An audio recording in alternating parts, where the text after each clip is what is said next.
Tonight, while you sleep, your body could be healing itself. All it takes is 3 minutes and one golden oil that's been hidden in plain sight for 3,000 years.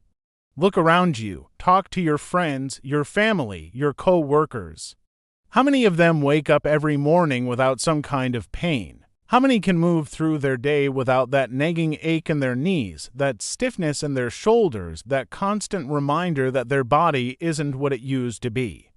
The answer is sobering. We're living through an inflammation crisis, and most people have accepted it as normal. This isn't just about getting older. Yes, age plays a role, but what we're seeing goes far beyond natural aging. We're talking about people in their 30s with chronic back pain, teenagers with joint issues, middle-aged adults who can barely climb a flight of stairs without discomfort. This is the reality of modern life, and it's getting worse, not better. The statistics are staggering. Millions of people rely on anti-inflammatory medications just to get through their day. They've tried everything: physical therapy, injections, expensive treatments that promise relief but deliver disappointment. The pharmaceutical industry makes billions selling us solutions that often come with side effects that create new problems. We're caught in a cycle where we treat symptoms without ever addressing why inflammation has become so widespread. Think about our lifestyle for a moment. We sit for hours at desks, hunched over computers. We eat processed foods loaded with ingredients that trigger inflammatory responses. We're stressed, sleep-deprived, and moving less than any generation in human history. Our bodies are constantly in defense mode, responding to threats both real and perceived. That response is inflammation, and when it becomes chronic, it doesn't just cause pain, it affects every system in our body. Your joints aren't supposed to hurt when you stand up.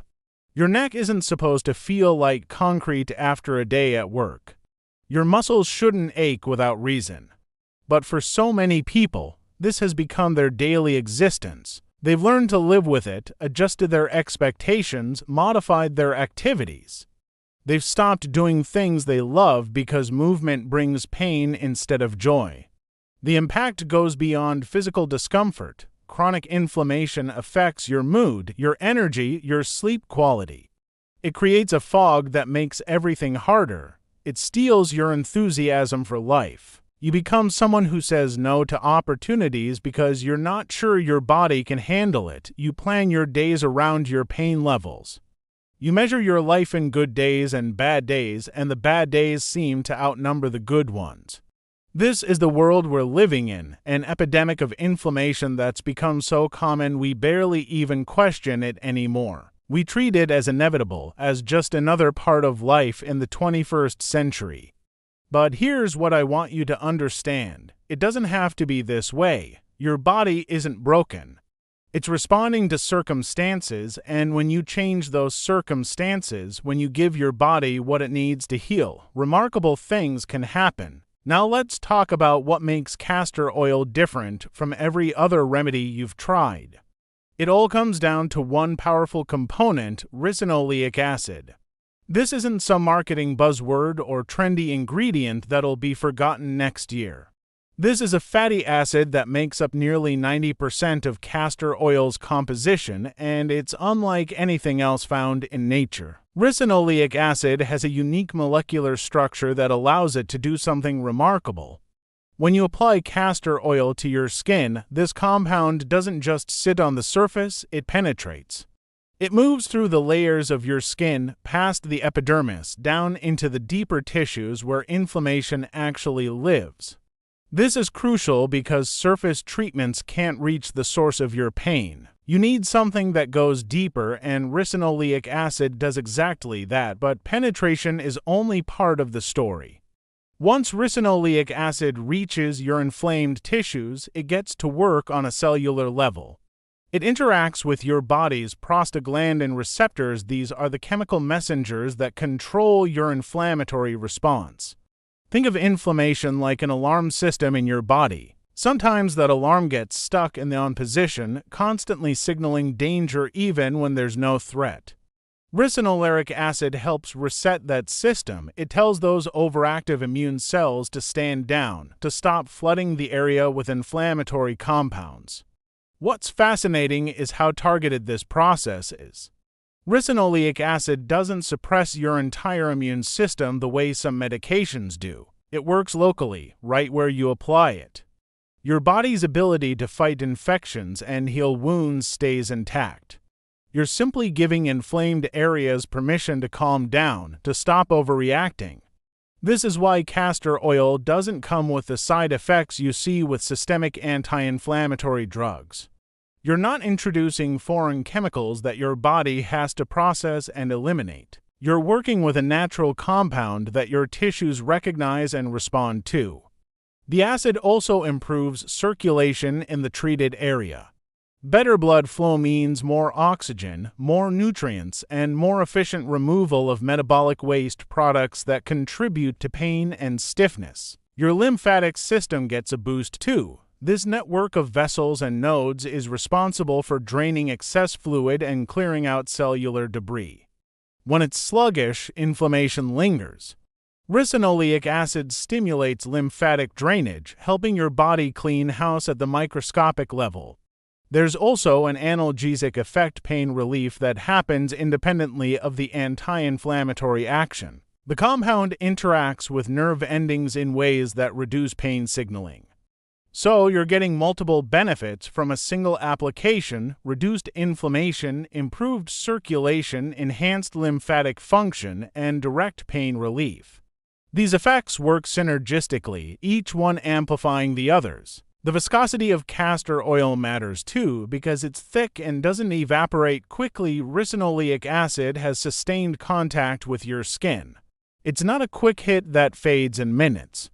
The absorption continues for hours, giving the compound time to penetrate deeply and work its way through multiple tissue layers. This prolonged action is why applying castor oil before bed is so effective. Here's where theory becomes practice. Here's where you stop being a passive observer of your own pain and become an active participant in your healing. The protocol is simple, but simplicity doesn't mean it's not powerful. In fact, the most effective interventions are often the ones we can sustain, the ones that fit seamlessly into our lives without requiring us to become someone we're not. Start with the evening, not the morning when you're rushed, not the afternoon when you're distracted. The evening, when your day is winding down and your body is preparing for rest. This timing isn't arbitrary. Your body does its deepest healing work during sleep. Cell repair accelerates, growth hormone releases. Your immune system resets. By applying castor oil before bed, you're sensing this external treatment with your body's internal healing rhythms. You're working with your biology, not against it. Take the oil in your hands. You don't need much, a tablespoon or two, depending on the area you're treating. Warm it between your palms for a moment. Feel the thickness of it, the weight. This isn't like other oils that slip through your fingers. Castor oil has substance. It stays where you put it, which is exactly what you want. Now identify your target areas: your lower back where tension accumulates, your knees that protest every staircase, your shoulders that carry the weight of your stress. These are your focus points. Massage the oil into these areas with intention. Not a quick slap-and-go application, but a real massage. Use circular motions, apply pressure, feel the muscles beneath your skin. This massage itself has value. It increases blood flow. It signals your nervous system to relax. It brings your attention to areas you've been ignoring or avoiding. Spend 2 to 3 minutes on each area. Let the oil absorb. Watch how your skin drinks it in, how it disappears into the tissue. That's the ricinoleic acid beginning its journey to where inflammation lives. Now comes the critical step that most people skip: the heat. Take a piece of flannel cloth, an old towel, or even a heating pad wrapped in fabric. Place it over the oiled area. The warmth does two things. First, it opens your pores wider, enhancing absorption. Second, it drives the oil deeper into your tissues through vasodilation. Your blood vessels expand, circulation increases, and those healing compounds penetrate further than they would at room temperature. If you're using a heating pad, set it on low to medium. If you're using cloth, you can warm it with hot water and wring it out, or even use a hot water bottle on top. Leave this compress on for at least 30 minutes. Better yet, sleep with it. Many people wrap the area with an old towel or wear old clothes they don't mind getting oil on, then let the treatment work all night long. 8 hours of sustained, deep penetration. 8 hours of ricinoleic acid calming inflammation while you dream. 8 hours of your body receiving the message that it's safe to heal. Safe to let go of that defensive posture it has been holding. There is something humbling about realizing that our ancestors understood things we only now beginning to prove in laboratories. Castor oil isn't a recent discovery. It's not some Silicon Valley biohack or pharmaceutical breakthrough. This remedy has been trusted by healers across continents and centuries, passed down through generations because it worked. Not because of clever marketing or clinical trials, but because people applied it, felt relief, and told others, "Walk back through history with me." In ancient Egypt, castor oil appears in the Ebers Papyrus, one of the oldest medical texts we've ever found, dating back to 1550 BCE. The Egyptians used it for eye irritations, skin conditions, and to ease the pain of childbirth.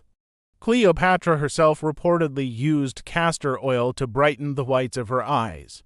These weren't primitive people making wild guesses. They were sophisticated observers of cause and effect, documenting what worked through careful attention and experience. Travel east to India, where Ayurvedic medicine has employed castor oil for over 4,000 years. They call it Aranda, and it holds a sacred place in their pharmacopoeia. Ayurvedic practitioners used it to balance the doshas, to treat arthritis and joint disorders, to reduce inflammation and promote healing. They understood that this oil had properties that went beyond the superficial, that it could influence the deeper workings of the body. They developed elaborate protocols for its use, recognizing that application method mattered as much as the oil itself. Greek physicians prescribed it. Chinese healers incorporated it into their medicine. Traditional healers in Africa, South America, and indigenous communities worldwide independently discovered its therapeutic properties. This wasn't coincidence. When cultures separated by oceans and centuries all arrive at the same conclusion about a natural substance, that tells us something significant. They were all observing the same biological reality, the same human response to this remarkable plant extract. For thousands of years, this knowledge lived in the realm of tradition, of empirical observation. People didn't need to understand prostaglandin receptors or ricinoleic acid molecular structure. They simply knew it worked, but modern science has a different requirement. We need mechanisms. We need double-blind studies. We need peer-reviewed publications and statistical significance, and now, finally, we have them. Research institutions have begun validating what traditional healers always knew. Studies show castor oil's anti-inflammatory properties, its ability to reduce pain markers in tissue samples, its effects on immune cell behavior. Laboratory analysis has identified why it works, breaking down the chemistry that our ancestors intuited. We've measured the penetration depth, quantified the reduction in inflammatory cytokines, documented the improvements in patients with conditions from arthritis to muscle strain. This convergence of ancient wisdom and modern validation is powerful. We're not asking you to take a leap of faith into the unknown. We're inviting you to benefit from thousands of years of human experience now confirmed by the rigorous standards of contemporary science. The Egyptians were right, the Ayurvedic practitioners were right. Your grandmother was right, and now we can explain exactly why they were right, down to the molecular level. Listen carefully to what I'm about to tell you, because this might change how you think about your own body. You are not broken. Your body is not failing you. What you're experiencing, this pain, this inflammation, this limitation, is not a malfunction. It's a response, and responses can be influenced, redirected, supported. Your body possesses an intelligence that far exceeds our conscious understanding, and that intelligence is always working toward healing. Every single second, without you thinking about it, your body is performing millions of operations designed to keep you alive and functioning. Damaged cells are being repaired or replaced, toxins are being filtered and eliminated. Invaders are being identified and destroyed. This isn't happening because you will it to happen. It's happening because your body is designed for survival, for regeneration, for healing. This is built into your DNA, into every cell, into the fundamental programming of what it means to be a living organism. When you cut your finger, you don't have to consciously direct white blood cells to the wound. You do and have to tell your platelets to form a clot or instruct your skin cells to multiply and close the gap. It happens automatically because your body knows what to do. The same principle applies to inflammation. Your body isn't creating inflammation to punish you. It's creating inflammation because, at some point, that area needed protection. The problem isn't that your body is doing the wrong thing, it's that sometimes it needs help knowing when to stop, when the threat has passed, when it's safe to stand down. This is where support comes in, not intervention. Not suppression, support. Think of your body like a garden. A garden wants to grow. Seeds want to sprout. Plants want to reach toward the sun. But if the soil is depleted, if there's no water, if the environment is hostile, that natural tendency toward growth gets blocked. The solution isn't to force the plants to grow or to punish them for wilting. The solution is to provide what they need: nutrients, water, sunlight, and then step back and let nature do what nature does best. Your inflamed tissues are the same. They want to return to balance. Your immune system wants to calibrate correctly. Your cells want to communicate properly. But they need the right environment, the right support, the right signals. When you apply castor oil with its ricinoleic acid, you're not doing the healing. You're providing a tool that allows your body's own healing mechanisms to function more effectively. You're removing obstacles. You're offering resources. You're creating conditions where your innate intelligence can express itself fully. The healing isn't coming from outside you. It never was. Every true healing is self-healing. Doctors don't heal broken bones, they set them so your body can knit them back together. Medicine doesn't cure infections, it helps your immune system overwhelm the invaders. And castor oil doesn't fix inflammation, it gives your tissues what they need to resolve it themselves. You are not a passive recipient of healing.